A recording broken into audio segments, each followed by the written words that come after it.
मोतिहारी संसदीय निर्वाचन क्षेत्र से निर्दलीय उम्मीदवार महाकवि श्री राज नारायण वर्मा को भारी मतों से विजयी बनाएं। पिताजी चुनाव लड़े, बेसिकली इसलिए चुनाव लड़े थे, उनको पता था कि जीत तो संभव है नहीं, सिर्फ कुछ चंदे वंदे मांग लेंगे, वो चुनाव के नाम पे कुछ चंदा इकट्ठा होया, उससे 2 वक्त की रोटी चलेगी। तुम इतना जो मुस्कुरा रहे हो, क्या गम है जिसको छिपा रहे हो? Amit Bhatia, I like it। काली रतियां कभी दिन सुहाने, किस्मत की बातें तो किस्मत ही जाने। तो जो मैं लेके जाता था उस दौरान मैं उस किताब को पढ़ता हुआ जाता था, जो कि मेरे लायक नहीं थी, मुझे नहीं पढ़ना था वो, है क्योंकि मेरी उम्र बहुत कम थी उससे। तो 3 उपन्यास लिख दिए मैंने बैक टू बैक, 3,000 पेज के 3 उपन्यास।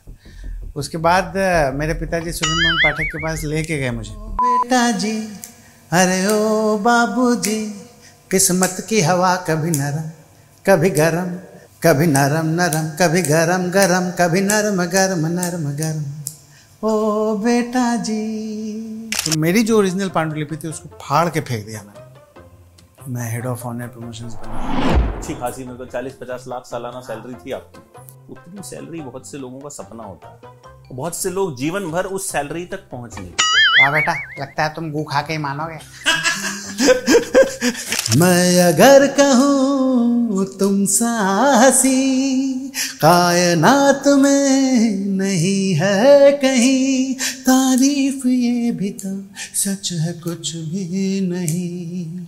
तो उन्होंने बोला कि सानंद वर्मा से बढ़िया कोई सक्सेना कैरेक्टर नहीं कर सकता, क्योंकि वो रियल लाइफ पागल है। इस वजह से मेरी कास्टिंग हुई। लेकिन जब मैंने किया ना तो इतना पॉपुलर हो गया, और मैं पहली बार अंदाजा हुआ जब मैं कानपुर गया, वहाँ पे एक इवेंट में, उसके बाद कभी इवेंट में ही नहीं, डर के मारे। वो जो अपना था कभी और किसी का क्यों है। वहाँ गया, 200 लोगों की लाइन, 200 एक्टर्स खड़े हैं वहाँ। हाँ, एक एक करके सब पूछा, am I fit sir, am I fit, am I fit, am I fit. और मुझे जैसे ही देखा, मैंने उसको कुछ बोला भी नहीं, बस मैं ऐसे ही खड़ा हूँ उसके आसपास, मुझे जैसे सर आप हो। और 6 महीने में भाई मैं एडवर्टाइजिंग का स्टार बन गया।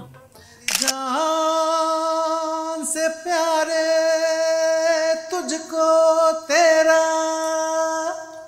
देश पुकारा जा। फिर उसके बाद वापस हम लोग दिल्ली आ गए, क्योंकि पिताजी का जो बुक पब्लिशिंग का बिजनेस था वो हमेशा की तरह एक बार फिर से बहुत बुरी तरह फ्लॉप साबित हुआ, और हमको वहाँ से भागना पड़ा। तो बस 100 रुपये लेके मुंबई पहुँचा था, माँ ने 100 रुपये दिए थे, और वही पैसे लेके आया था। और पीछे से एक महिला आई जिनकी उम्र तकरीबन 65 साल की थी। वो आई और उन्होंने कहा कि बेटा, तुमने एक मरते हुए आदमी को हंसाया, एक मरते हुए आदमी। मेरे पति हॉस्पिटल में जोर जोर से रोने लगी, वो ऐसे सीने पे हाथ रख के ऐसे ऊपर किया उन्होंने हाथ, मुस्लिम थी। अल्लाह तुझे दुनिया का सबसे बड़ा एक्टर बनाए बेटा। और रोते हुए ये बोलते हुए निकल गई। उन्होंने फोटो नहीं खिंचाया, बस रोते हुए निकल गए, जोर जोर से दहाड़े मार मार के रोते हुए, ये बोलते हुए कि अल्लाह तुझे दुनिया का सबसे बड़ा एक्टर बनाए, बोलते हुए चली गई वहाँ से।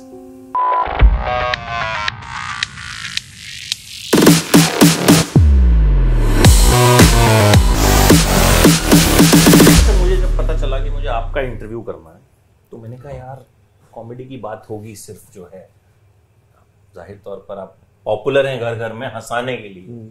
फिर मैंने रिसर्च करी, मुझे लगा यार comedy is a serious business.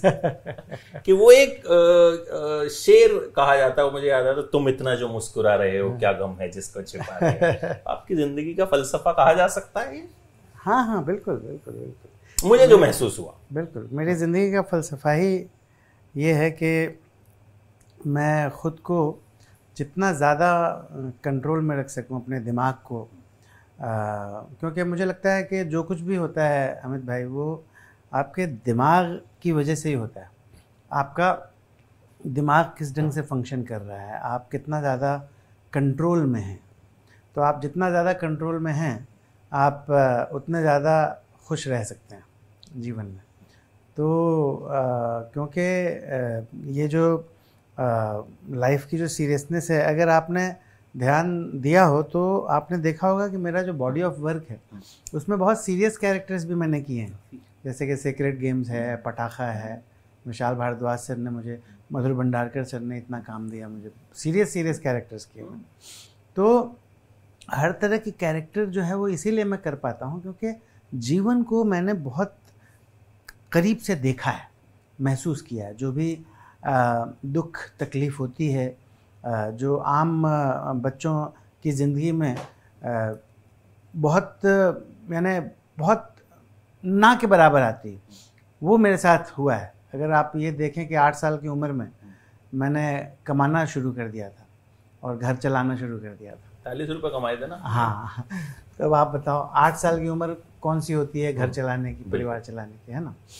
तो क्योंकि इतना ज़्यादा कठिन समय देखा कि ये समझ गया कि बहुत ज़रूरी है कि अपने दिमाग को कंट्रोल में रखो, दिमाग को कंट्रोल में रखो और उसके हिसाब से, जिसको मैं बोलता हूँ एनर्जी मैनेजमेंट, यू नो, कि आपको मैनेज करनी है अपनी एनर्जी। जो आपकी अंतरात्मा है उसमें जो ऊर्जाएं चल रही हैं, उन ऊर्जाओं को आप एकदम सही नियंत्रण में, कंट्रोल में रखो, है ना। तो मेरी हमेशा स्ट्रगल मेरा वही रहता है। और एक नेचुरली मैं पता नहीं उसकी वजह क्या है, क्योंकि मुझे लगता है कि अगर मैं शुरू का याद करता हूँ, हाँ, तो मुझे नहीं लगता है कि मैं लोनर था एकदम शुरुआत में। शुरुआत मतलब ये कि जब मैं 8 साल के भी पहले, जब छोटा बच्चा था, उस समय की अगर मैं कुछ याद लेके आता हूँ तो मुझे कुछ ऐसा समझ में नहीं आता है कि मैं क्या था। लेकिन over a period of time ना, मुझे ये महसूस हुआ कि मैं ख़ुद की कंपनी बहुत एंजॉय करता हूँ।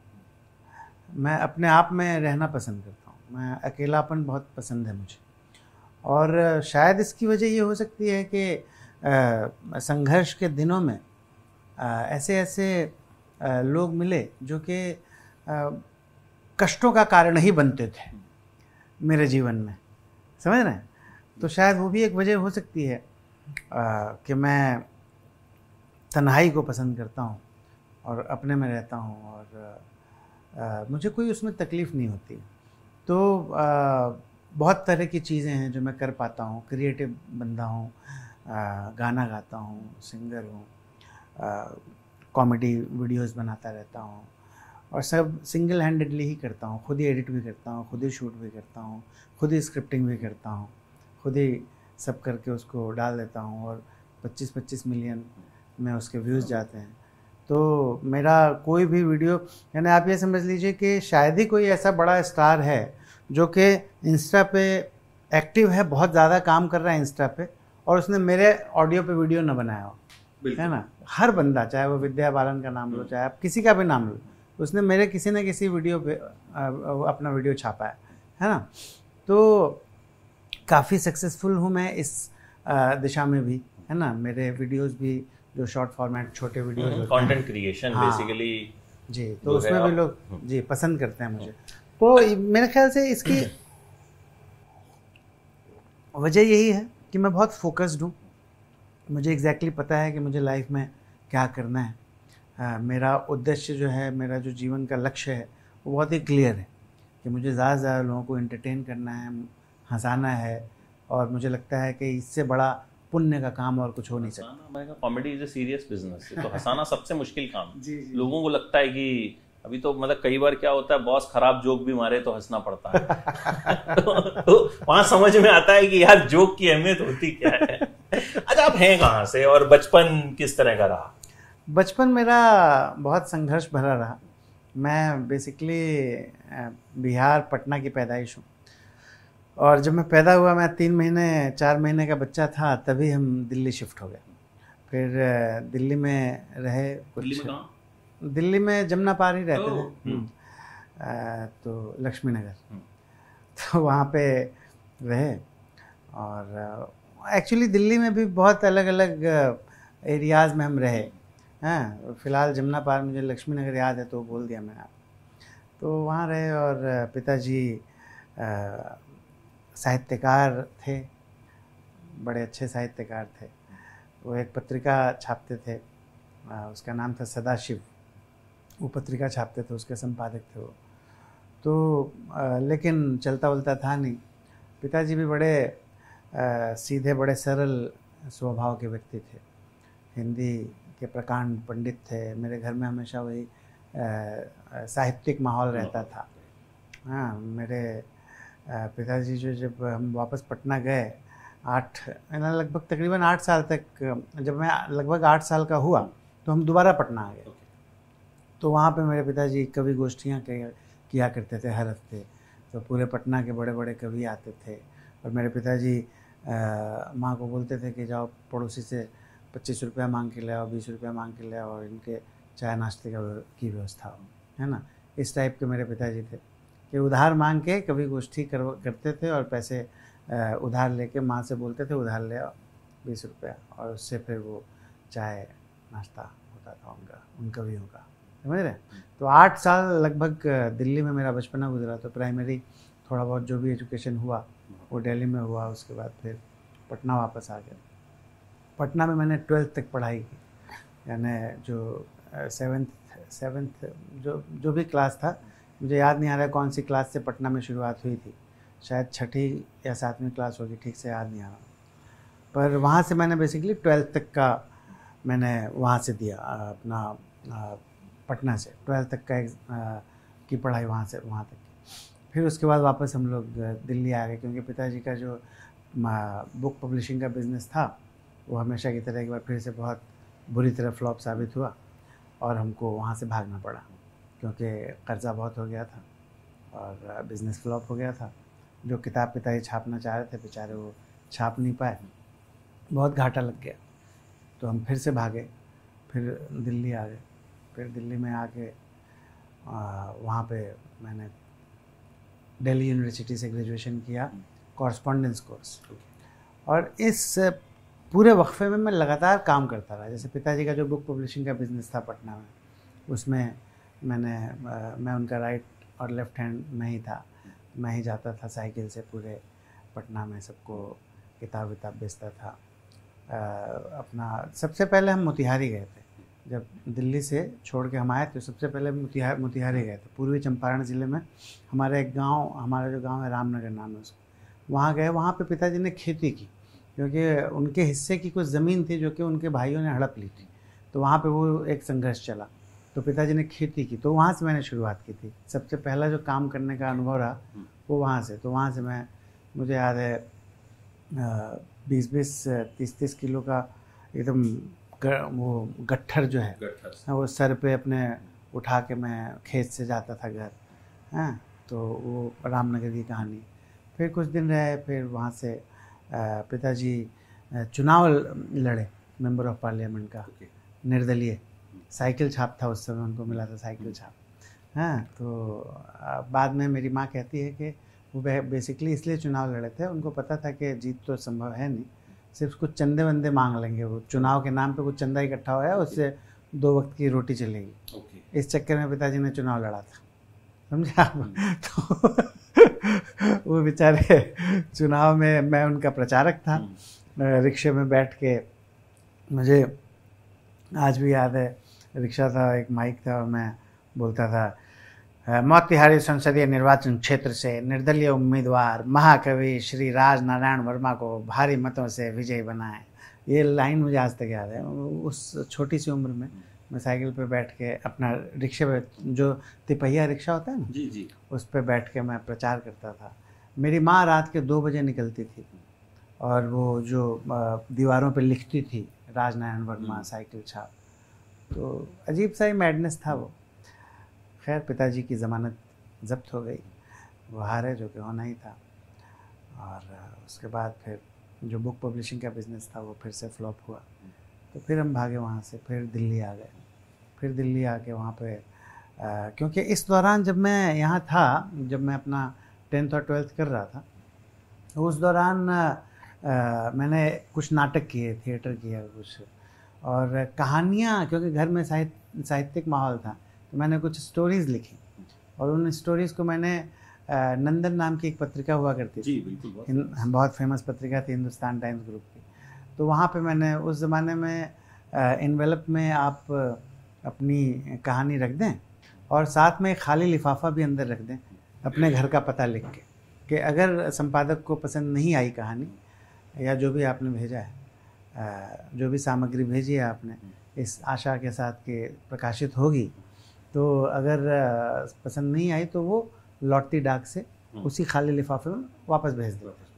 तो वो मैंने किया। तो पहली कहानी जब मैंने भेजी तो वो छप गई हैं, और उस समय मुझे अच्छे खासे पैसे मिले उसके, बड़ी पत्रिका थी।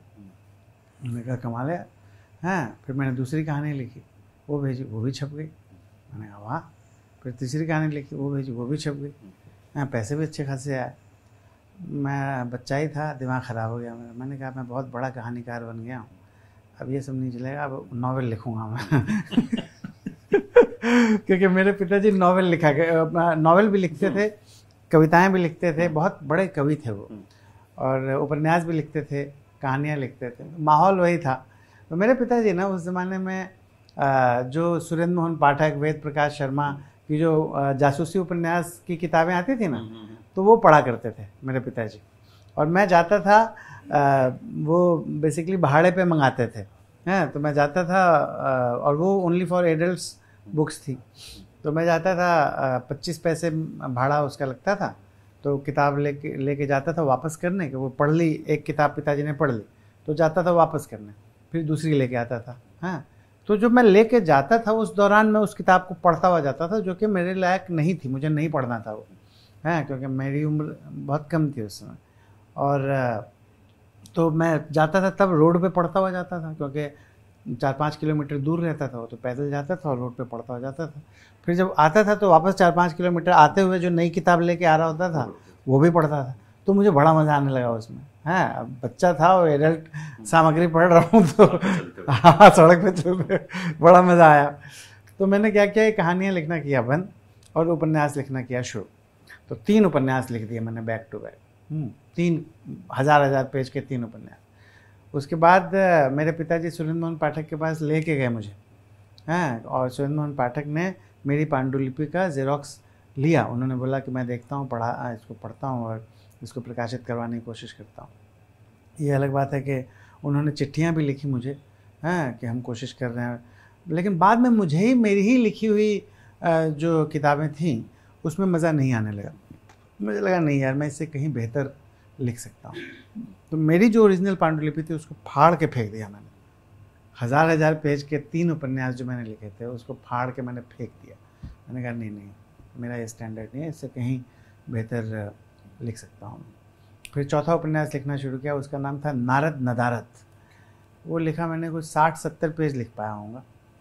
और इस दौरान नंदन वगैरह में मेरी कहानियाँ छपी थी। 60-70 पेज लिख पाया, तब तक भागने की नौबत आ गई शहर छोड़ के। हाँ, तो हम जब भागे वहाँ गए तो वहाँ पे मुझे एक बहुत बड़ी पत्रिका में प्रूफ रीडर का लीव वैकेंसी पे मुझे जॉब मिली, एक बहुत बड़े अखबार में, जो कि यानी भारत का सर्वाधिक बिकने वाला अखबार था। तो उसमें मुझे न्यूज़ अपना प्रूफ रीडर की नौकरी मिली लीव वैकेंसी पे, क्योंकि हमारे जो प्रूफ रीडर साहब थे उनकी कुछ परेशानी थी पर्सनल, और वो आ नहीं रहे थे, छुट्टी पे थे। तो 15-20 दिन की बात थी, तो मैंने वो किया। तो इतना अच्छा प्रूफ रीड किया मैंने कि जो गलतियाँ हुआ करती थी उस अखबार में, वो सारी गलतियाँ ख़त्म, एक भी गलती नहीं। हाँ, तो जो हमारे सबसे बड़े बॉस थे उन्होंने बोला कौन सा ये क्या हो गया इनको, कितना अच्छा पढ़ रहे हैं, बहुत बढ़िया। तो जो हमारे संपादक जी थे, कार्यकारी संपादक, उन्होंने कहा नहीं, वो नहीं, एक नया लड़का आया है, उसकी मूंछ भी नहीं है, वो पढ़ रहा है, इस वजह से। तो फिर 15-20 दिन बाद हमारे जो ओरिजिनल प्रूफ रीडर थे वो आ गए। मैं गया संपादक महोदय के, कार्यकारी संपादक महोदय के कैबिन में, और मैंने उनसे कहा आ गए वो। तो उन्होंने तुरंत फ़ोन किया और बोला सुभाष, आज से सानंद जो है, गौतम जी जो है वो फर्स्ट रीडिंग करेंगे, सानंद फाइनल रीडिंग करेगा। तो मैं एक बच्चे को, उन्होंने जो 35 साल पुराने प्रूफ रीडर थे उस अखबार के, उसके ऊपर बिठा दिया एक बच्चे को, और 3 महीने बाद मुझे संपादक मंडल का सदस्य बना दिया उन्होंने, उप संपादक बना दिया। विशेषांक निकलता था हर 3 महीने पे, तो उसमें उप संपादक में मेरा नाम, संपादक मंडल उसमें मेरा नाम था। तो फिर मेरा जो जर्नलिज्म का करियर था वो धीरे धीरे चल निकला। फिर मैंने दैनिक जागरण वगैरह में भी नौकरी की। फिर उसके बाद पिताजी का देहावसान हुआ और मैं मुंबई आ गया, क्योंकि मुझे एक्टर बनना था, सिंगर बनना था, तो उसके लिए मुंबई ही आना था और कोई दूसरा रास्ता था नहीं। तो बस 100 रुपये लेके मुंबई पहुंचा था मैं, माँ ने 100 रुपये दिए थे और वही पैसे लेके आया था यहाँ पे बड़ा संघर्ष हुआ। जो सज्जन थे जिनके पास मैं रहने के लिए आसरा लेने गया था, उनकी एक फैक्ट्री थी, दवा की दुकानों की एक फैक्ट्री थी। हाँ, उसमें उन्होंने एक रूम में मुझे सुलाया जिसमें कि सिर्फ मेरे लेटने की जगह थी, बाकी दवाइयाँ ही दवाइयाँ थी। तो इतनी बदबू आती थी कि क्या बताऊँ आपको। तो वहाँ पे 15-20 दिन गुजारे मैंने। पर यह था कि एक अदृश्य शक्ति मुझे हमेशा पकड़ के लेके चलती है, ऐसा मुझे महसूस होता है। क्योंकि मैं यहाँ आया और अगले दिन ही मुझे नौकरी मिल गई। मुंबई आते ही अगले दिन नौकरी मिली मुझे, नेक्स्ट डे। दवाई वाली? नहीं, अखबार में। अच्छा, अखबार। हाँ, यहाँ भी आपने जर्नलिज्म ही शुरू किया? हाँ, उसे शुरू किया। तो बहुत बढ़िया नौकरी मुझे मिली। तो कुछ सालों तक मैंने प्रिंट जर्नलिज्म किया। उसके बाद फिर इलेक्ट्रॉनिक में चला गया। फिर एक वीडियो मैगज़ीन थी, उसका नाम था फेस टू फेस, जो कि ये हमारे प्रवीण भाई शाह, धीरू भाई शाह, इनका टाइम वीडियो करके एक मैगज़ीन हुआ करता, वो कंपनी हुआ करती थी बहुत बड़ी, जो गोविंदा वगैरह के साथ काफ़ी फिल्में बनाते थे। तो वहाँ पे उन लोगों ने एक वीडियो मैगज़ीन शुरू किया था जो कि सुपर VHS पे उस समय शूट हुआ करता था। तो उसका मैं यूनिट चीफ बन गया। तो मैं जाता था, महमूद भाईजान के घर पे गया था मैं। हाँ, और उनका इंटरव्यू लिया था मैंने। हाँ, तो उनसे बातें हुई थी और काफ़ी मज़ेदार ढंग से वो एक करियर जो है वो मेरा शुरू हुआ। और पत्रकार के रूप में इलेक्ट्रॉनिक मीडिया में भी बहुत ही स्मूथली शिफ्ट हो गया मैं। और फिर इंटरव्यूज़ वगैरह लिए।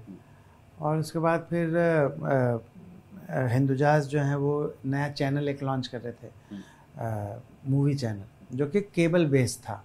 तो उसमें मुझे नौकरी मिली। तो वहाँ पे भी बहुत मेहनत की मैंने लगातार, यानी आप ये समझें कि 20-20, 22-22 घंटे काम करता था। जब लॉन्च प्रोग्राम हो रहा था उसको डायरेक्ट मैं ही कर रहा था। तो उसके लिए मैं 8-9 दिन तक लगभग घर गया ही नहीं था। यानी ऐसे ही थोड़ी देर के लिए घर गया, मुश्किल से आधे घंटे के लिए, कपड़े चेंज करके आ गया, इस टाइप का कुछ सीन था। तो लॉन्च प्रोग्राम अच्छा हो गया। तो वहाँ पे तो धीरे धीरे बेसिकली फिर मैंने पूरे हिंदुजाज में, मुझे याद है सारे के सारे जो मेरे कूलीग्स थे वो चले जाते थे। मैं दिन भर एडिटिंग करवाता रहता था और 5:30-6 बजे जब सब चले जाते थे मैं बेसमेंट में जाके खुद एडिट करता था। और ख़ुद सीखता था कैसे हो रहा है, क्या होता है। तो खुद ही एडिटर बन गया, खुद ही अपना शोरील काट लिया मैंने। हाँ, उसको दे दिया तो मेरे को बहुत बड़े मल्टीनेशनल कंपनी में जॉब मिल गया। और वहाँ पे खूब जम के मेहनत की मैंने। इतनी मेहनत की कि एक टाइम ऐसा आया कि मैं बहुत ज़्यादा मैंने तरक्की की। और यानी एक टाइम पे 15-20 लोग मेरे अंडर में काम करते थे। मैं हेड ऑफ़ ऑनर प्रमोशंस बना, फिर बाद में head of new product development बना। उसके बाद फिर लगा कि नहीं यार, एक्टर बनने आया था मैं, बहुत हो गया, छोड़ दिया। हाँ, अच्छी खासी, मेरे को 40-50 लाख सालाना सैलरी थी आपकी। जी। तो इतनी सैलरी अक्सर बहुत से लोगों का, जिस बैकग्राउंड से आप आए, मतलब जगह जगह रहे, जिस बैकग्राउंड से आप आए, उतनी सैलरी बहुत से लोगों का सपना होता है। बहुत से लोग जीवन भर उस सैलरी तक पहुंच नहीं पाते, बहुत से लोग। बट कैसे हिम्मत आई कि भाई छोड़ दूंगा? देखिए, 2-3 बातें हैं। पहली बात तो ये है कि मुझे हमेशा लगता है कि तीसरी कोई अदृश्य शक्ति है, वही करती है सब। कोई उसको भगवान बोलता है, कोई कुछ बोलता है, मैं अदृश्य शक्ति बोलता हूँ। वो है मेरे साथ। मुझे लगता है कि कोई अदृश्य शक्ति है जो मेरी उंगली पकड़ के मुझे खींचती रहती है। ये मुझे हमेशा महसूस होता है, ठीक है। और जो नौकरी थी, मैं बहुत ज़्यादा डिप्रेस था। बहुत सारे रीजंस थे। मेरी पर्सनल लाइफ बहुत ही क्योटिक थी और डिप्रेशन था मुझे बहुत। मुझे लगता था कि मैं एक कलाकार हूँ, ये काम करने नहीं आया था। मुझे पता नहीं क्यों अंदर से बहुत ज़्यादा ये बात कचोटती थी मेरे मन को कि मैं एक बहुत बढ़िया कलाकार हूँ और मैं ये क्या कर रहा हूँ। वहाँ पे भी क्रिएटिव काम था हालांकि, पर उसमें मैं कुछ कर नहीं सकता था। मैं परफॉर्मर हूँ ना, है ना, तो दूसरों की परफॉर्मेंस को प्रमोट कर रहे थे हाँ, आप बेसिकली, और आप चाहते थे उस जगह पे करेक्ट मैं होना। हाँ बिल्कुल। तो मेरे को बहुत ज़्यादा मुझे ना अमित भाई डिप्रेशन होने लगा था। मैं ज़िंदा लाश की तरह लगभग ऑफिस में जाता था। आखिरी का जो मेरा 1 साल था उसमें मैं ज़ॉम्बी बन गया था, समझे आप। एकदम किसी से बात नहीं करता था, सर झुका। तो जो ऐसी स्थिति में आपको, और मैं क्योंकि बहुत ही माइंड ब्लोइंग परफॉर्मर रहा था तो इसलिए लोगों ने 1 साल तक झेला मुझे, राइट है ना। लेकिन फाइनली वो वक्त आ गया जब मेरे बॉस ने कहा भाई पुट इन योर पेपर्स। अच्छा। हाँ, जब उसने बोला पुट इन योर, मैंने अपनी तरफ से हिम्मत नहीं जुटाई थी कि मैं इस्तीफा दे दूँ। निकाल दिया गया आपको? हाँ, मुझे निकाल दिया गया नौकरी से। मेरे बॉस ने बोला कि पुट इन योर पेपर्स। तो मैंने 3 महीने का जो मेरा नोटिस पीरियड था वो मैंने सर्व तब भी 3 ही महीने का हुआ करता था। हाँ, तब भी आज भी 3 ही महीने का नौकरी नहीं देता कोई दूसरा आदमी। 3 महीने में तो इंडस्ट्री बदल जाती है। तो मैंने 3 महीने का नोटिस पीरियड सर्व किया और उन्हीं 3 महीनों में मैंने स्ट्रगल की शुरुआत की। और वही हुआ कि यानी स्थिति ये थी कि मेरे पास बहुत बड़ा बंगला था और मुझे उस बंगले को किसी भी तरह से अपने हाथ से जाने नहीं देना था, क्योंकि मुंबई में छोटा एक 1 रूम किचन भी हो जाता है तो लोग इतना ज़्यादा शो ऑफ करने लगते हैं। मेरा तो इतना बड़ा बंगला था जो कि आज भी है मीरा रोड पे ना? मीरा रोड, हाँ, जिसको मैं अगर चाहूँ तो उसको अप्रूवल लेके म्यूनसिपैलिटी से 10,000 स्क्वायर फीट का घर बना सकता हूँ। तो वैसा घर था। मैंने कहा किसी तरह से ये बचा लो यार, ये मत जाने दो। तो जो भी पैसे मुझे मिले थे सब मैंने उसको लोन फ्री करने में लगा दिया घर को। फिर गाड़ी को का EMI भरने के पैसे थे नहीं, तो गाड़ी को मैंने बेचा और उससे जो पैसे मिले उससे वो जो कार लोन था उसको क्लियर कर दिया। उसके बाद एक 1 बेडरूम हॉल किचन मेरे पास था, उस 1 BHK को मैंने बेचा, उससे कुछ पैसे आए, उसको मैंने फिक्स डिपॉजिट किया। उस फिक्स डिपॉजिट से इतने ही पैसे आते थे कि मेरे ऊपर जो लोग निर्भर हैं वो लोग 2 वक्त की रोटी खा सकें। इसके अलावा और कुछ नहीं हो सकता था। यानी अगर आप चाहें कि पिक्चर देखने चले जाएं या कहीं आउटिंग पे चले जाएं, वो सब नहीं कर सकते। ये अलग बात है कि पिछले लगभग 8 सालों तक जब तक मैं उस मल्टीनेशनल कंपनी में था तो उन 8 सालों में मैंने बहुत इन्जॉय करवाया था अपनी फैमिली को, है ना, क्योंकि मैं ऐसा बंदा हूँ कि पैसे सेव करना आता नहीं मुझे। मेरे पास जो है वो खर्च हो जाएगा। आज भी मेरे पास गाड़ी है, 80 लाख की गाड़ी है मेरे पास। जो मेरे कुलीग्स हैं जो कि मुझसे 10 गुना ज़्यादा कमाते हैं, वो लोग मुश्किल से क्रेटा खरीद पाते हैं। आप समझ रहे हैं? तो मैं वैसा बंदा हूँ कि फाइनेंशियल मैनेजमेंट बहुत घटिया है मेरा, समझे आप। I hate myself when it comes to financial management. मेरे साथ ये थोड़ा सा सैड होता है। कुछ मतलब कुछ लोग बहुत इसमें बहुत तेज होते हैं, हाँ। बहुत चीज। लेकिन मैं कहूँगा कि आपने जो एक मूव लिया, अपने घर को बचाया और उस घर के पैसे को 1 BHK वाले को आपने फिक्स डिपॉजिट में डाला, मेरे ख्याल से यार ये तो कोई बढ़िया फाइनेंशियल प्लानिंग वाला आदमी ही कर सकता है। वो बढ़िया फाइनेंशियल प्लानिंग नहीं थी, क्योंकि जब मैंने घर बेचा तो मैंने जितने में बेचा था 6 महीने बाद उसी बंदे ने उसी घर को बेचा डबल में। अब आप सोचो कितनी घटिया प्लानिंग थी मेरी। 6 महीने में उस बंदे ने उस प्रॉपर्टी को जो मैंने बेचा था मान लीजिए 16 लाख में, उस बंदे ने 35 लाख में बेचा। मैंने ज़रा सा भी ध्यान ही नहीं दिया कि प्रॉपर्टी का रेट क्या है, कैसा है, जो औने पौने भाव पे बेच दिया। तो आपको लगा कि पैसा आ जाए, हाँ, अर्निंग कुछ शुरू हो जाए, हाँ, ताकि घर का रोटी दाल रोटी मिलनी शुरू हो जाए। तो वो था। उसके बाद फिर स्ट्रगल करने के लिए हम निकले। तो पहले तो ट्रेन पकड़ने गया तो ट्रेन में घुस ही नहीं पाया, 3 घंटे खड़ा रहा मीरा रोड स्टेशन में, वापस आ गया। फिर उसके बाद अगले दिन बस स्टॉप पे खड़ा हो गया, तो 2 घंटे बाद बड़ी मुश्किल से एक बस में घुस पाया। उसके बाद उसने 2.5 घंटे लगा दिए मुझे पहुंचाने में, अंधेरी 2.5 घंटे, हाँ, उसके बाद इन्फिनिटी मॉल के सामने एक चाय की टपरी थी, हाँ, वहीं पे सारे स्ट्रगलर्स बैठे रहते थे, मैं भी वहाँ बैठ गया, एकदम स्टोन्ड बिल्कुल 1 घंटे तक। उसके बाद चेहरे पे पानी मारा, एक कटिंग चाय पी, और वो जो स्ट्रगलिंग एक्टर्स थे वो आपस में बातें किया करते थे। कोई बोलता था वहाँ मैनेजर का ऑडिशन चल रहा है, तू फिट है, और मैं किसी से बात करता नहीं था। मेरी ये एक अजीब सी आदत है कि मैं बात नहीं करता हूँ लोगों से, मैं बहुत अपने में रहने वाला बंदा हूँ, समझा? हाँ, तो वो बंदा बोल रहा है दूसरे से कि वो मैनेजर का चल रहा है 29 में, हाँ तू फिट है उसमें, ऐसा वो लोग आपस में बात कर रहे हैं। अब वो बंदा जो है वो मेरे एज ग्रुप का ही लग रहा है कुछ। अब वो उठ के जैसे ही निकला तो मैंने कहा, मैं उसके पीछे उसको फॉलो करना शुरू किया, कहाँ जा रहा है। तो पता चला 29 एक कोई दुकान है जहाँ पर ऑडिशंस होते हैं, स्टूडियो टाइप। वहाँ गया, 200 लोगों की लाइन, 200 एक्टर्स खड़े हैं वहाँ, हाँ, एक एक करके से पूछा, am I fit sir, am I fit, am I fit, am I fit. अब वो जो स्ट्रगलिंग एक्टर था जिसका पीछा करते हुए मैं गया था, मैं उसी के आसपास थोड़ा खड़ा हूँ। फिर जैसे ही मुझे मौका मिला और वो जो बंदा था जिसका मैं पीछा कर रहा था वो आगे गया, तो उसने कास्टिंग डायरेक्टर बोला, no you are not fit. और मुझे जैसे ही देखा, मैंने उसको कुछ बोला भी नहीं, बस मैं ऐसे ही खड़ा हूँ उसके आसपास, मुझे जैसे सर आप आओ मुझे उसने अंदर बुला लिया और मेरा ऑडिशन हुआ।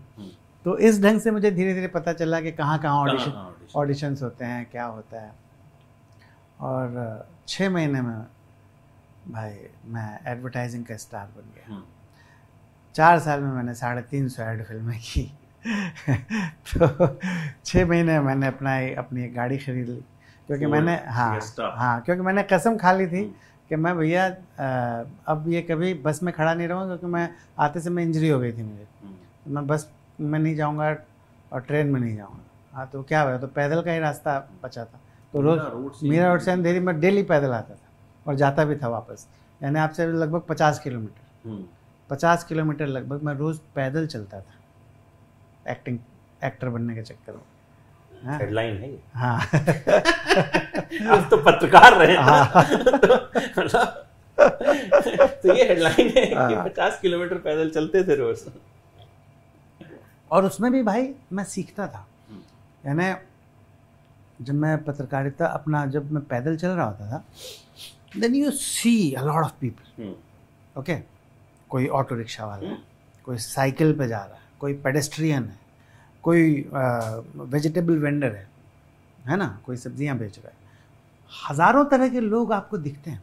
मैं हाईवे से नहीं जाता था, मैं लिंक रोड से आता था, क्योंकि हाईवे पे ज़्यादा दर्शन नहीं होते थे, पर लिंक रोड पे भयंकर मजमा लगा रहता था, है ना। तो मैं लगातार दुनिया भर के कैरेक्टर्स को ऑब्जर्व करता था, उनकी वॉक को देखता था, वो किस ढंग से रिएक्ट कर रहे हैं, कैसे बात कर रहे हैं, और मुस्कुराता हुआ ही जाता था, मुस्कुराता हुआ ही जाता था। तो लोग कहते भी थे कई बार, क्योंकि मैं सेम रास्ते से बार बार जाता था ना, तो कुछ लोगों को लगने लगा था पागल टाइप का आदमी है, क्योंकि मैं मुस्कुराता, किसी को देख नहीं रहा हूँ पर हंस रहा हूँ और जा रहा हूँ। अब उसको क्या पता मैं कि उस अपना जो ऑटो रिक्शा वाला है उसने जो पीछे उसके सवारी बैठी थी उससे जैसे उसने बात की, उसकी वजह से मैं हंस रहा हूँ। उस चाय वाले को तो पता नहीं, क्योंकि मैं उस ऑटो वाले को देख चुका था थोड़ी देर पहले। अब वो सोच के हंस रहा हूँ मैं अपने माइंड में, उसको रिप्ले कर रहा हूँ उस विजुअल को जो उस ऑटो रिक्शा वाले ने मेरे लिए क्रिएट किया था, तो उसको रिप्ले कर रहा हूँ, हंस रहा हूँ और जा रहा हूँ। अब चाय वाला जो मुझे देख रहा है बार बार हर दिन, उसको लगता है साला हंसते हुए क्यों जाता है बार बार। मेरे दिमाग में कुछ ना कुछ चलता ही रहता था जिसकी वजह से मैं हंसता रहता था। तो पैदल चलता था पर हंसता था, तो कुछ लोग मुझे पागल समझते थे, समझ। और मेरी कास्टिंग सक्सेना की जो भी हुई है बाबी जी में, वो मेरे भाई वो पागल होने की वजह से ही हुई है। कैसे हुई? वो ऐसे हुई कि शशांक बली जो हमारे डायरेक्टर हैं, वो मुझे FIR के यानी मेरे चैनल डेज से ही जानते थे, है ना। वो आते थे और वो मुझे देखते थे, और उनको पता था कि मैंने किस ढंग से नौकरी छोड़ के क्या क्या पागलपन किया है। तो उन्होंने बोला कि सानंद वर्मा से बढ़िया कोई सक्सेना कैरेक्टर नहीं कर सकता, क्योंकि वो रियल लाइफ पागल है। इस वजह से मेरी कास्टिंग हुई। कोई और बंदा कास्ट था उसमें। अच्छा। हाँ, सारे लोग किसी और को चाहते थे। हाँ, लेकिन मेरी कास्टिंग इस वजह से हुई क्योंकि शशांक बली ने कहा कि nobody is better than him because he is real life Saxena, वो चाहिए, घेर लो उसको, है ना। और इस वजह से मेरी कास्टिंग हुई उसमें। ये जो किरदार मिला, जी, इसने ही जीवन बदला, या इसने ही जो है वो दिया जो कहीं ना कहीं आप बचपन से या जब से आपने ये सोचा कि मैं एक्टर बनूंगा, इसी किरदार ने वो चीज दी? निस्संदेह, निस्संदेह, निस्संदेह, क्योंकि काम तो आपने बहुत किया है। बिल्कुल। मैं इमोशनली जुड़ा हुआ हूँ इस शो से। मैंने प्रोड्यूसर को बोला मैं शाहरुख खान के लेवल का भी स्टार बन जाऊंगा ना, मैं चॉपर से आऊंगा ना पर इस शो को नहीं छोड़ूंगा। मैं नहीं, मैं बहुत इमोशनल बंदा हूँ सर। मैं मनी माइंडेड नहीं हूँ, और अगर मुझे कोई यानी इतना भी दे देता है ना, इतना, तो मैं फील करता हूँ मुझे इतना दे दिया उसने, और उसके बाद जब इतना है ना, इसका भी 4 गुना बढ़ा के मैं उसको रिटर्न करने की कोशिश करता हूँ। यू नो, उस टाइप का नेचर है मेरा, समझ रहे आप? क्योंकि बचपन से मैंने बहुत कठिनाइयाँ देखी हैं ना, बहुत ज़्यादा जीवन देखा है, तो मेरे अंदर भगवान की दया से किसी भी तरह की कोई ऐसी विकृति नहीं है, समझ रहे हैं? बहुत सारे ऐसे लोग होते हैं जो कि कठिनाइयों से गुजरते हुए कई बार विकारग्रस्त हो जाते हैं, उनके अंदर बहुत सारी विकृतियाँ आ जाती हैं, बहुत सारी बुराइयाँ आ जाती हैं। हाँ, पर भगवान की दया से मैं उससे बचा रहा, समझ रहे हैं? और मैंने हमेशा अपनी ऊर्जा को बहुत सही दिशा में उसका प्रयोग किया, लगातार मेहनत करता रहा। बाकी के लोग अगर 8 घंटे काम करते थे तो मैं 24 घंटे काम करता था, घर ही नहीं जाता था, पागलों की तरह मेहनत करता रहता, है ना। तो इस वजह से अमित भाई, जो कुछ भी मेरे जीवन में हुआ है सो हुआ है। तो भाभी जी घर पर हैं ने मुझे बहुत ज़्यादा खुशी दी है, बहुत ज़्यादा खुशी दी है इस शो ने। सक्सेना कैरेक्टर ने मुझे बहुत ज़्यादा खुशी दी, बहुत ज़्यादा खुशी दी। कोई ऐसा शख्स मिला, फैन मिला? जाहिर है, देखिए मैंने ये शो जो है, मैंने आपसे शुरू में भी जिक्र किया कि शायद टीवी के किरदारों की पॉपुलैरिटी अब वैसी नहीं रह गई जो 20 साल पहले हुआ करती थी, जो क्योंकि सास भी कभी बहू के ज़माने में थी। तब घर के सब लोग बस टीवी देखते थे और कुछ नहीं था, हम सब बैठते थे, हम टीवी देखते थे, ब्रेक में ही मम्मी से किचन में रोटी लेने जाते थे, अदरवाइज वो उस तरह की पॉपुलैरिटी हमने टीवी की देखी है। बट अभी भी जैसे भाभी जी घर पे एक एक कैरेक्टर मतलब पॉपुलर है, सबको नाम पता है क्या है। और मैं अक्सर देखता हूं कि बुजुर्ग लोग लगा के बैठे हैं, पुराने एपिसोड हैं, रिपीट पे भी आ रहा है तो वो देख रहे हैं, मजा आ रहा है, हंस रहे हैं, वो मतलब वो ऑडियंस सबसे ज्यादा एंजॉय करती है। और चल रहा है, फैमिली के साथ आप बैठे हो तो आप एकदम निश्चिंत होकर देख रहे हो कि कुछ भी ऐसा नहीं आएगा कि आंख बंद करनी पड़ेगी, चैनल बंद करना पड़ेगा या चेंज करना पड़ेगा। तो कुछ ऐसे लोग मिले कभी जिन्होंने कहा कि यार मतलब मजा आया आपको देख के, या आपको मतलब कुछ अप्रिशिएट किया हो, जो दिल को छू गया हो आपके? देखिए मैं ना कई बार मैंने ऐसा गौर किया है कि किसी फिल्म की शूटिंग में मैं हूँ, तो वहाँ पे कोई बड़ा फिल्म स्टार है, लेकिन लोग मेरे साथ फ़ोटो खिंचाने आते हैं जो बड़ा फिल्म स्टार जो है उसको इग्नोर कर देते हैं। तो मैं बेसिकली घरों में घुसा हुआ हूँ पिछले 10 साल से, ये 11वां साल चल रहा है, घर घर में घुसा हुआ हूँ, तो सब मुझसे बहुत प्यार करते हैं। और एक फ़ैन मोमेंट है जो मैं हमेशा बताता हूँ, क्योंकि वो मेरे दिल के बहुत करीब है वो फ़ैन मोमेंट। और मुझे यही लगता है मेरे भाई के ये ना कर्मों का फेर है। शायद मैंने कुछ बहुत अच्छे कर्म किए होंगे अपने जीवन में, हो सकता है कि पिछला जन्म होता हो सकता है पिछले जन्म में मैंने कुछ बहुत अच्छा किया हो, पता नहीं क्या, I really don't know, but I really feel that I am the chosen one. समझ रहे हैं आप? मुझे ऐसा लगता है कि मैं, भगवान ने मुझे कुछ तो दिया है ऐसा जो बहुत यूनिक है। तो मुझे याद है मैं मार्केट में कुछ ख़रीदने जा रहा था और पीछे से एक महिला आई जिनकी उम्र तकरीबन 65 साल की थी। वो आई और उन्होंने कहा कि सर सर आपसे बात 2 मिनट करना चाहते हैं। मैं घूमा, उसके बाद उन्होंने तुरंत बोला कि मुझे देखा, उन्होंने देखते ही ऐसे बोले बेटा, सीधा बेटे पे आ गई। फिर पहले सर बोला उन्होंने, मैं टर्न हुआ, उसके बाद करीब आई मेरे, बोले बेटा तुमने एक मरते हुए आदमी को हंसाया, एक मरते हुए आदमी। मेरे पति हॉस्पिटल में थे बेड पे, और वो टीवी पे भाभी जी घर पर हैं देखते थे, पर वो हंसते नहीं थे। रिश्तेदार आते थे, वो हंसते नहीं थे। मैं देख जाती थी, वो हंसते नहीं, उनके चेहरे से हंसी गायब थी, वो कभी हंसते नहीं थे। भाभी जी घर पर हैं, टीवी पे आता रहता था, वो देखते थे, फिर भी नहीं हंसते थे। लेकिन जैसे ही तुम आते थे ना सक्सेना जी, मैंने तभी उनके चेहरे पे मुस्कुराहट देखी, सिर्फ तब। वो पता नहीं क्यों तुम्हारा इंतजार करते थे, तुम्हारा ही इंतजार करते थे। और जब तुम आते थे एपिसोड में तो हंसते थे, हंसी आती। तो उन्होंने बोला कि बेटा तुमने एक मरते हुए आदमी को हंसाया है। और ज़ोर ज़ोर से रोने लगी वो, ऐसे सीने पे हाथ रख के ऐसे ऊपर किया उन्होंने हाथ। मुस्लिम थी। अल्लाह तुझे दुनिया का सबसे बड़ा एक्टर बनाए बेटा। और रोते हुए ये बोलते हुए निकल गई। उन्होंने फ़ोटो नहीं खिंचाया, बस रोते हुए निकल गए, ज़ोर ज़ोर से दहाड़े मार मार के रोते हुए, ये बोलते हुए कि अल्लाह तुझे दुनिया का सबसे बड़ा एक्टर बनाए, बोलते हुए चली गई वहाँ से। मैं भी रोने लगा। ये एक फ़ैन मोमेंट है जो कि मेरे दिल के बहुत करीब है। और मुझे यही लगता है अमित भाई कि कुछ तो ज़रूर मैंने बहुत अच्छा किया होगा जीवन में कभी भी, जिसकी वजह से मुझे भगवान ने इतना प्यार दिया है। बिल्कुल। और मुझे लगता है यही कमाई है। हाँ। असली कमाई यही है। मतलब जो वो दे के गई आपको, वो मतलब वो खरीदी नहीं जा सकती, या वो जो उन्होंने आपको कहा वो शायद उन्होंने जीवन में किसी एक्टर के लिए शायद नहीं कहा होगा, क्योंकि उनको जो आपने दिया वो मुझे नहीं लगता कि कोई दे पाता। अच्छा, पहली फिल्म याद है कैसे मिली थी, कौन सी थी? जाहिर है याद होगी।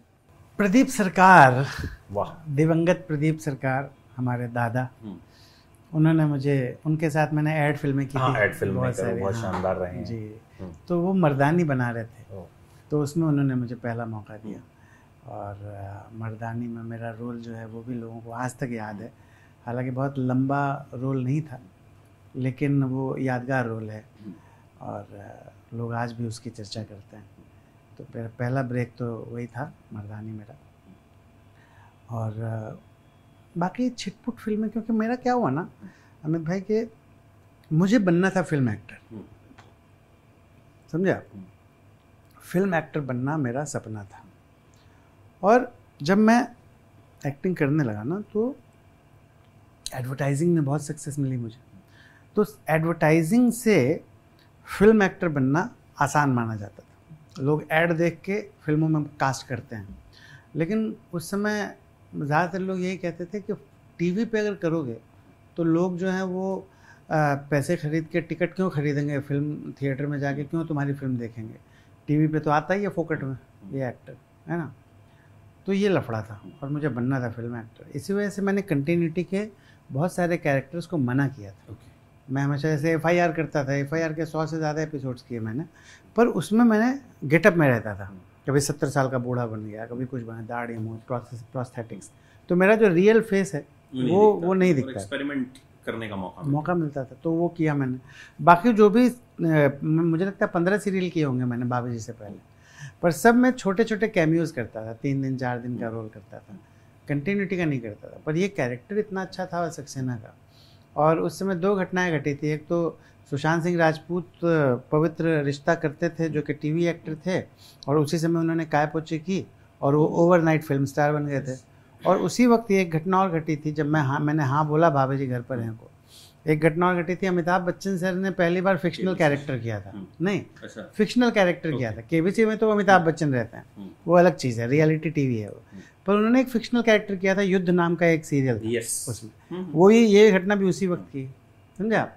तो मैंने कहा जब Amitabh Bachchan superstar of the millennium जो हैं वो फिक्शनल कैरेक्टर कर सकते हैं टेलीविज़न पर, और सुशांत सिंह राजपूत अगर टीवी एक्टर से फिल्म स्टार बन सकता है ओवरनाइट, तो मैं क्यों नहीं। और ये कैरेक्टर बहुत शानदार था। और शशांक बली मुझे बहुत टैलेंटेड स्टोरी टेलर लगते हैं। साथ में मनोज संतोषी को भी मैं जानता था, वो भी गज़ब के राइटर थे। मैंने कहा कि और प्रोड्यूसर्स संजय कोहली, बिनायफर कोहली, इनको भी बहुत अच्छे जानता। मैंने कहा बहुत सही है ये, इसको कर लो।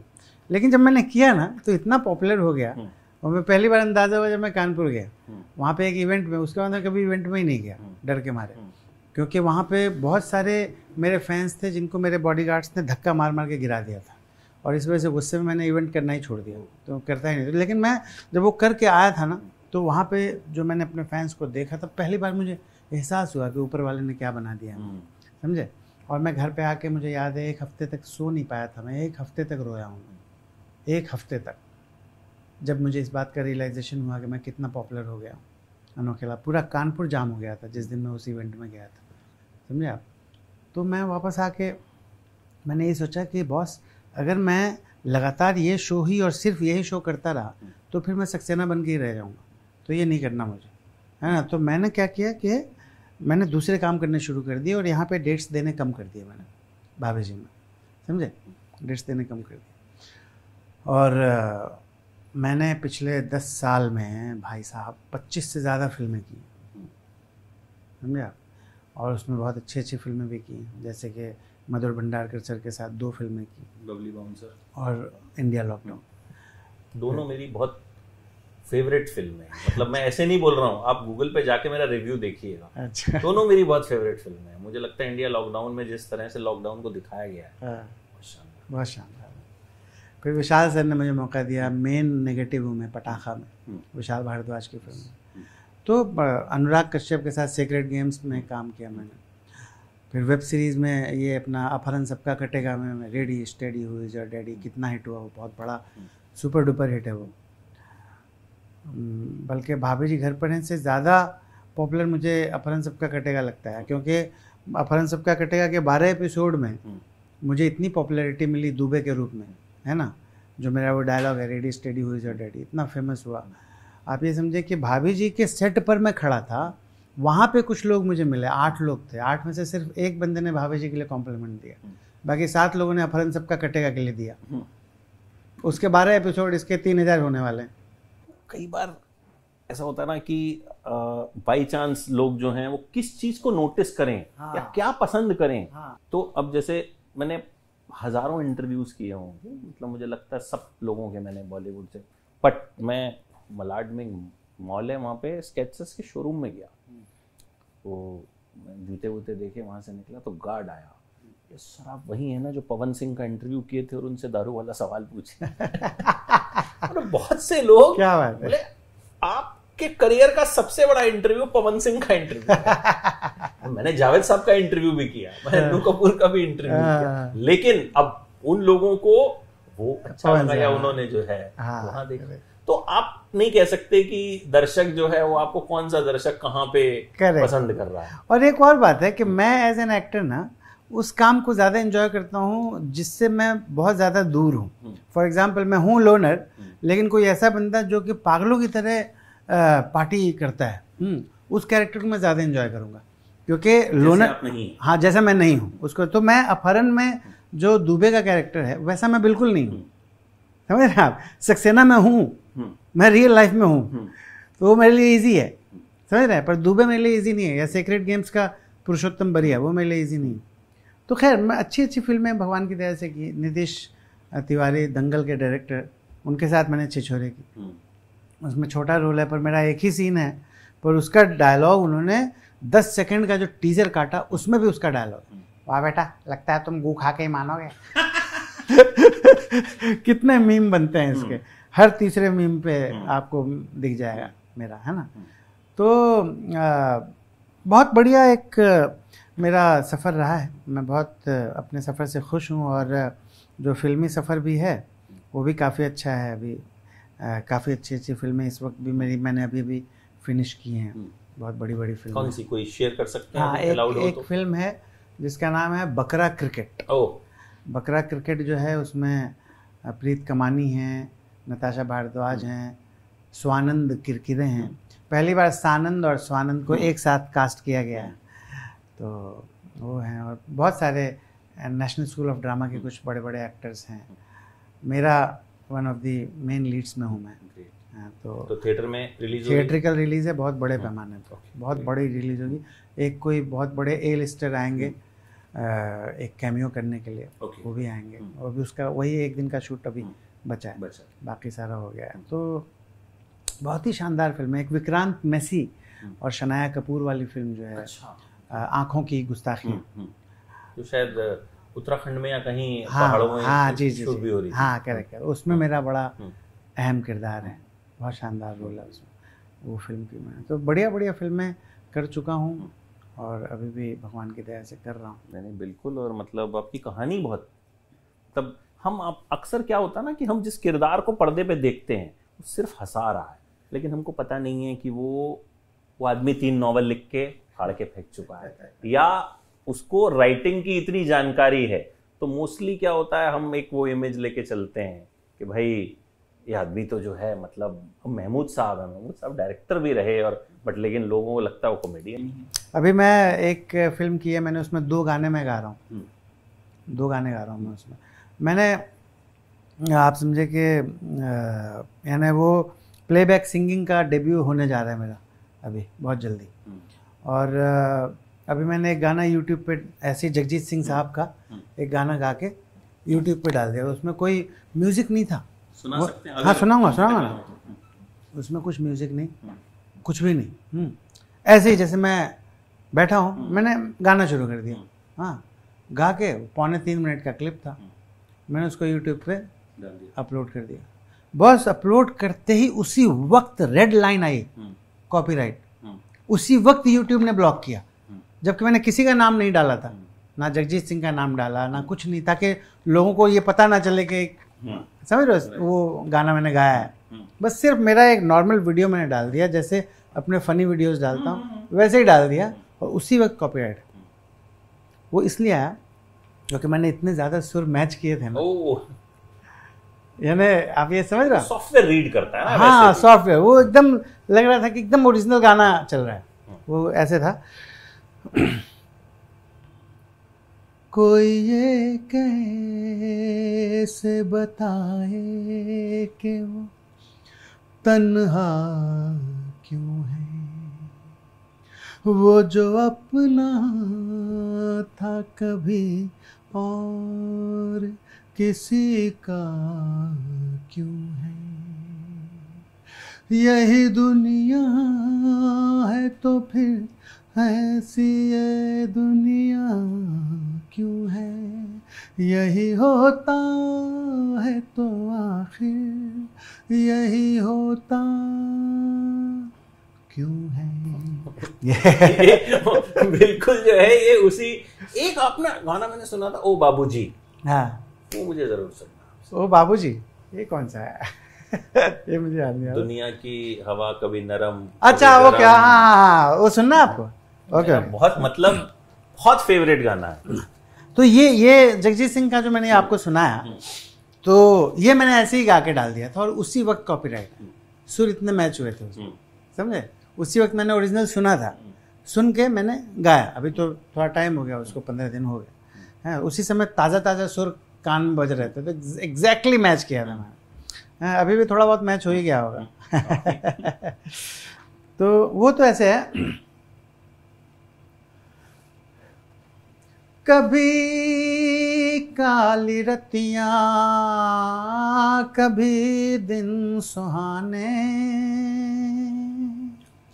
किस्मत की बातें तो किस्मत ही जाने।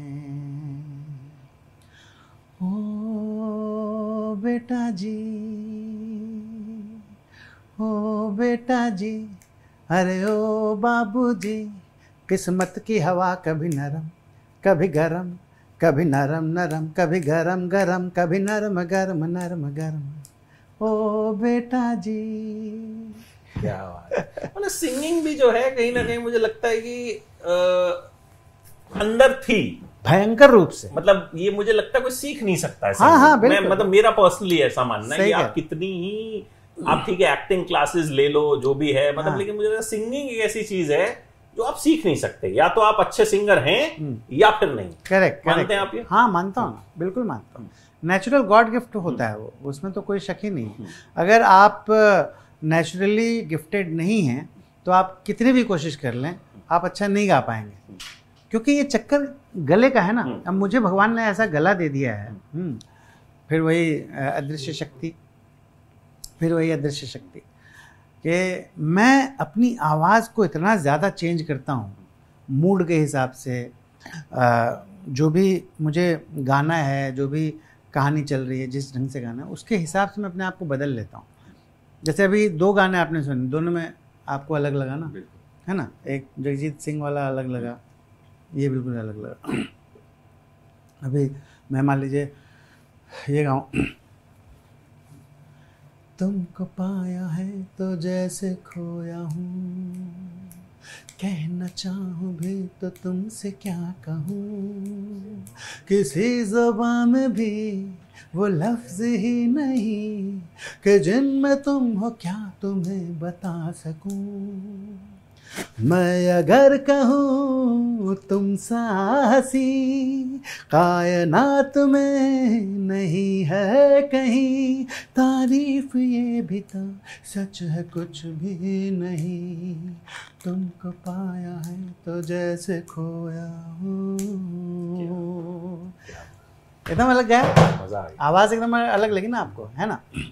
किरदारों की तरह गानों में भी एक्सपेरिमेंट। हाँ बिल्कुल, वो अलग कर देता हूँ मैं उसको जानबूझ के। वो ऐसा लगेगा आपको कि कोई दूसरा बंदा गा रहा है, ऐसा नहीं लगेगा कि सेम बंदा। और ये कोई मिमिक्री नहीं है, ये मेरे गले की वजह से ऐसा हो रहा है।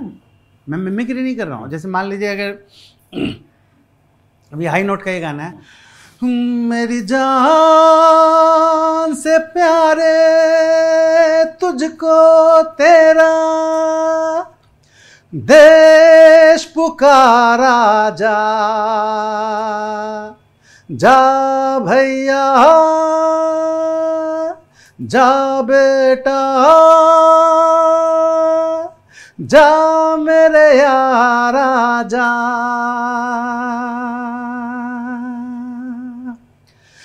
देखो वीर जवानों अपने खून पे ये इल्जाम ना आए, माना कहे के मेरे बेटे वक्त पड़ा तो काम न आए।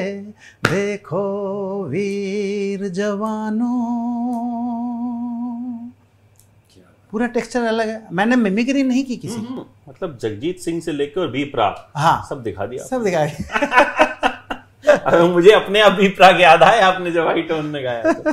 लास्टली वो आपका जो फेमस डायलॉग है वो तो मैं जरूर सुनूंगा, अनोखे लाल जी वाला। अच्छा मैं ये पूछ लेता हूँ ना, कैसी लगी ये बातचीत, कैसा लगा ये इंटरव्यू? मुझे अमित भाटिया जी के साथ बात करके बस एक ही उद्गार हैं मेरे मन में जो कि मैं व्यक्त करना चाहूँगा, और वो हैं Amit Bhatia, I like it. ये अपनी तारीफ जबरदस्ती नहीं करवाना हो गया। लेकिन मतलब मजा आया आपसे बात करके, और मतलब बड़ी गहराई है आपकी बातों में जो कि कम कलाकारों में होती है। मतलब क्योंकि जाहिर है जिंदगी जब स्ट्रगल आपको देती है तो, क्योंकि बहुत कम है लोग होंगे जो 50 किलोमीटर पैदल चलेंगे या नॉवल लिखते होंगे, सड़क पे चलते हुए किताबें पढ़ते होंगे, ऐसे बहुत कम लोग होंगे। तो मतलब वो कहीं ना कहीं आपके किरदार में दिखती है। और ऐसे ही शानदार काम करते रहिए, आप एंटरटेन करते रहिए। अनोखे लाल आपका तो कैरेक्टर ही है, अनोखे लाल तो अनोखे तरीके से आप हर चीज को निभाते भी हैं। और रियली मतलब it was very lovely talking to you. Thank you so much. Same है, thank you so much for having me here. Most welcome.